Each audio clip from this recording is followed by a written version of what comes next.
I want you to just, for a second, transport yourself. It's February 1st, 1959. You're on the side of a mountain, Kolat, deep in the Soviet Union. Okay. The temperature is dropping way past -30 Celsius. That's minus 22 Fahrenheit. It is pitch black, the kind of dark that feels heavy. Mm-hmm.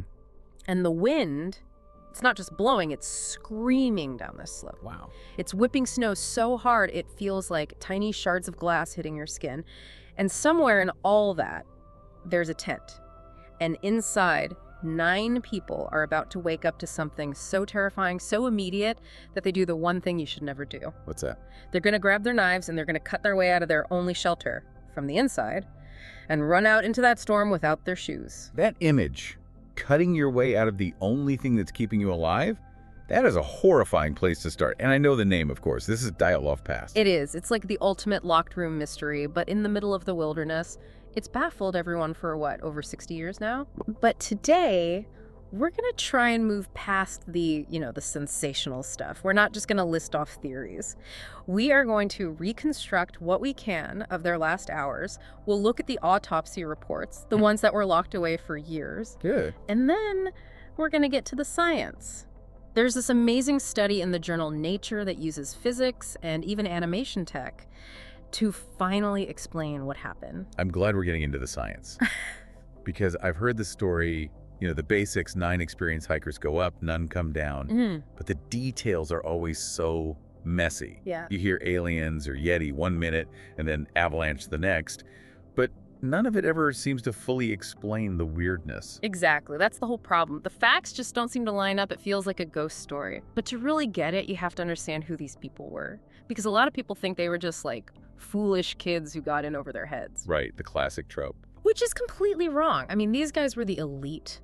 Most were students or recent grads from the Ural Polytechnic Institute. Okay. They were young, yeah, but so fit and really experienced winter mountaineers. Yeah. Their leader, Igor Dyatlov, he was only 23, but he was this prodigy, a brilliant engineer who actually designed and built the little stove they were using to heat the tent. He even built their radio. So this is not a group that's going to panic at the first sign of trouble. Not at all. And we know that because we have their diaries, their cameras. The mood on the trip was fantastic. I mean, they were playing the mandolin, taking goofy photos. They even made this satirical little camp newspaper. No way. Yeah, called Evening at Torton, joking about Yetis and their love lives. They were smart. They were funny. But there was one person in the group who was a bit of an outlier. Semyon Zolotaryov. Ah, the older guy. I remember hearing about him. He's always at the center of the conspiracy theories. He is. He was 38, so much older than the others, a World War II vet, combat awards, the whole thing. He joined the group at the absolute last minute. He had these tattoos that were, not common for an academic group. Right. So people wonder, was he KGB? Or was he just an instructor trying to get a certification? We don't know. But he definitely added this layer of, serious grit to an already tough crew. Okay, so you have this super competent team on this mountain, Kolat. I've heard the name translates to Mountain of the Dead, which feels a little too perfect. It is a bit on the nose, isn't it? In the local Mansi language, that's one translation, yeah. But most linguists now think it's closer to Dead Top or Barren Peak, just because nothing grows up there. Oh, okay. So on February 1st, late afternoon, the weather just turns, visibility drops, they get a little lost, and instead of going down into the Cree line for shelter, Dyatlov makes a decision. He decides to camp right there on the exposed slope. That seems odd. For an expert, why would you be exposed to the wind like that? That is the first big question, right? Maybe he didn't want to lose the altitude they'd worked so hard to gain, or maybe he was practicing a camping technique. But to do it, they had to dig. They literally cut a flat platform for the tent into the side of the mountain. Okay, so you're cutting into the snowpack, aren't you? Basically destabilizing everything above you. You are undercutting its support. Just keep that image in your head, that cut. Because it's the smoking gun. So they set up, they have dinner, they take off their boots, get into their thermals. Everything is normal. Until it's not. Right. Now, let's jump forward. It's February 26th. The search party finally spots the tent. It's collapsed, half buried in snow. But here's the thing that makes zero sense. What? The entrance flaps.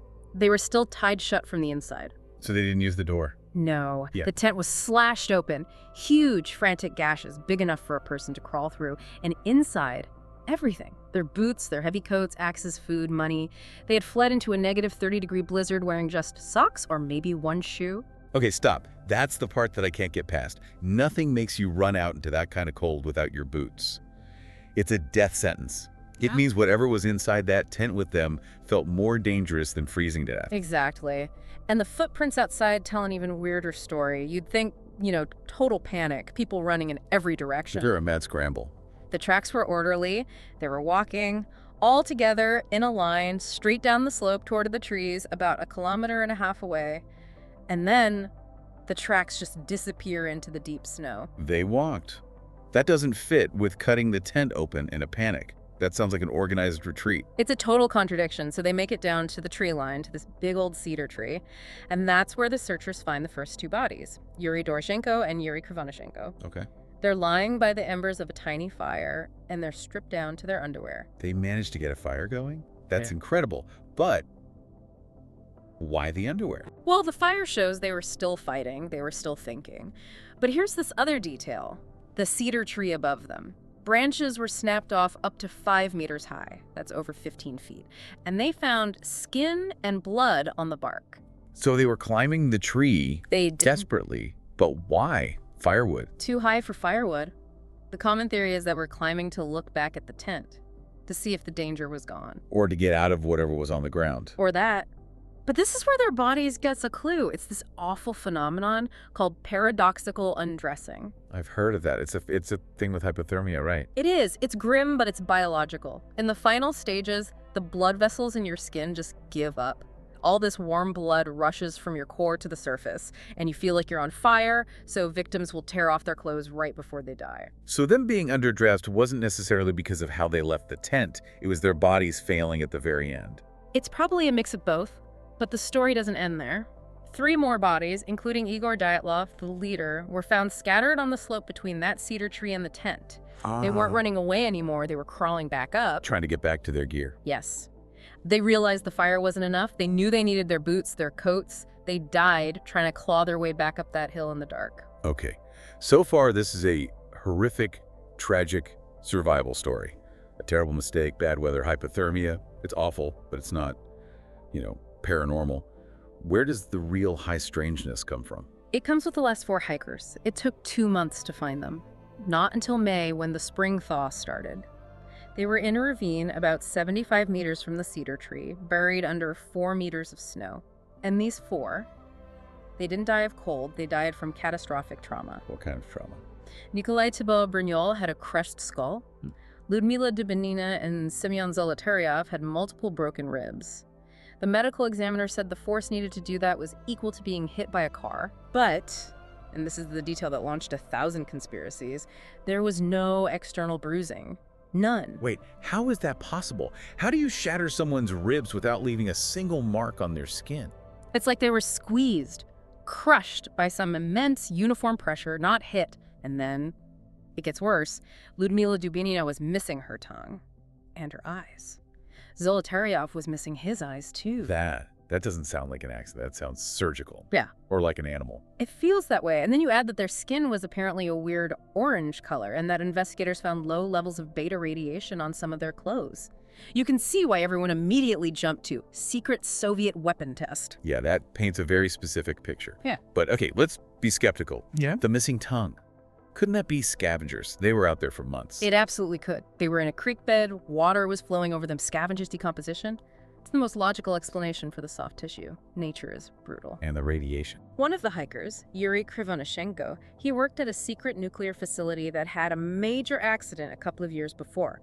It's almost certain he just had contaminated work clothes. He brought the radiation with him. Okay, so we can probably dismiss the radioactive monsters. Yeah. But the injuries, the crushing force, that's the real mystery. The unknown compelling force, as the investigators called it. For 60 years, that's what it was, an unknown force. Until 2021, these 2 researchers, Gome and Pozrin, published a paper in Nature. They proposed a slab avalanche. Right, but I've heard that debunked. The slope was too gentle, only like 23 degrees. Avalanches need 30 degrees, usually. And the search party said they didn't see any signs of an avalanche. You are 100% right. That's why the original investigators dismissed it. But these guys used a new tool. They modeled the snowpack using, and I am not making this up, the animation code from the Disney movie Frozen. Seriously. Because that code is incredibly good at simulating how different layers of snow interact. And they found this weak layer of snow called depth hoar underneath the surface. It's like tiny ball bearings, super unstable. Okay, so the hikers cut into the slope, weakening it. But why did it wait until the middle of the night to collapse? That was the missing piece. It was the wind. These things called katabatic winds were flowing down the mountain and dumping huge amounts of extra snow right on the slab directly above their tent, hour after hour. It was loading the spring. Exactly. The simulation showed that somewhere between 9 and 13 hours after they made that cut, the stress would be too much. A crack would form. And the slab lets go. Yes. And it wasn't a powder cloud, it was a solid block of dense, wind-packed snow. Think of a block of concrete the size of a car sliding just a few feet and landing on the tent. And they're inside, on a hard floor they reinforced with their own skis. They get pinned. Pinned between the heavy slab on top and the hard skis underneath. That explains the car crash injuries with no external bruising. It was a compression force. A slow, massive squeeze. That makes horrifying sense. It fits the evidence perfectly. It really does. Yeah. But the tragedy just keeps compounding. The avalanche injures them, traps them, but it doesn't kill them all instantly. They have to cut their way out because the door is buried. They drag their injured friends with them. And they walk to the forest because that's the safe zone, Yeah. away from the open slope. Right. They do everything right, but the 4 in the ravine, the ones with the worst injuries. The theory is they survived the first event, got to the ravine, and tried to dig a snow den for shelter. Get out of the wind. Exactly. But the snow there was just as unstable, and either the roof of their den collapsed or a second smaller slide came down into the ravine and buried them. That was the final crushing event. So their best attempt to save themselves is what actually killed them in the end. It's just heartbreaking. They did everything their training told them to do. They retreated, they made a fire, they built a shelter. But the conditions were just a perfect, unbeatable storm of physics. It wasn't a monster, it was just math.